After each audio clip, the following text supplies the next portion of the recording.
चलिए अब अगली खबर को रुख करते हैं, जिसमें आप सभी को बता दूं कि उदयपुर के अंदर कांग्रेस का चिंतन शिविर चल रहा है और इसी शिविर के दौरान बातचीत करें तो सचिन पायलट मीडिया से रूबरू होते हुए नजर आ रहे हैं और उनका क्या कुछ कहना है सीधा देखिए रिपोर्ट में।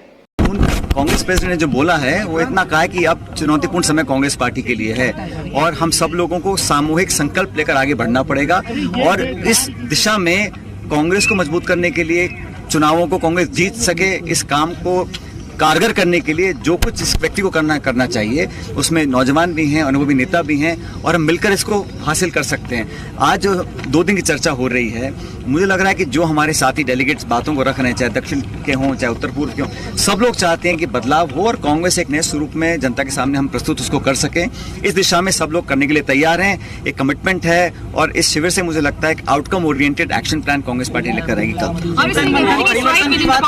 चिंतन मंथन परिवर्तन की बात की जा रही है, किस तरह का परिवर्तन अपेक्षित है? जैसे मैंने कहा कि हम लोग पब्लिक के सामने जो अलग अलग इश्यूज पे हमारा मैसेजिंग क्या है, हम क्या कम्युनिकेट करेंगे और संगठनात्मक ढांचे को हम किस तरह परिवर्तित करना चाहते हैं, उस पर गहन चर्चा हो रही है। कल तक फाइनलाइज किया जाएगा कि ऑर्गेनाइजेशन लेवल पर पॉलिटिकल आउटरीच में, मैसेजिंग में, युवाओं के लिए, SC, ST, OBC जो दबा कुचला वर्ग है उसके लिए हम और क्या कर सकते हैं ताकि कांग्रेस पार्टी का जो स्टैंड है अलग अलग मुद्दों पर वो बिल्कुल स्पष्ट हो और कल कार्य समिति अंत में इस पूरे चिंतन शिविर की जो निचोड़ होगा उस पर मोहर लगाएगी। उसके बाद आप सबके हमने उसको प्रस्तुत करेंगे।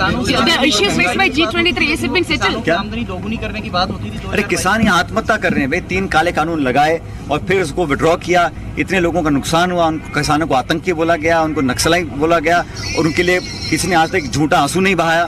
अभी नड्डा जी राजस्थान में आए थे, यहाँ के हमको कोस के चले गए, लेकिन किसानों के साथ जो दुर्व्यवहार किया उसके लिए उन्होंने आज तक क्षमा नहीं मांगी। तो किसान भी देख रहा है कौन उनके हित की बात करता है, कौन उनके विरोध की बात करता है।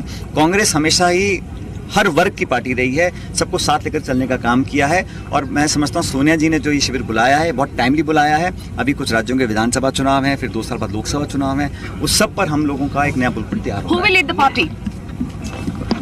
All are saying Rahul will be coming. Rahul ji, Sir, please. all of us want Rahul ji to assume the presidency, but Mushka Gandhi ji. What's your take on that? But the election is already going on. We'll have a new president by September.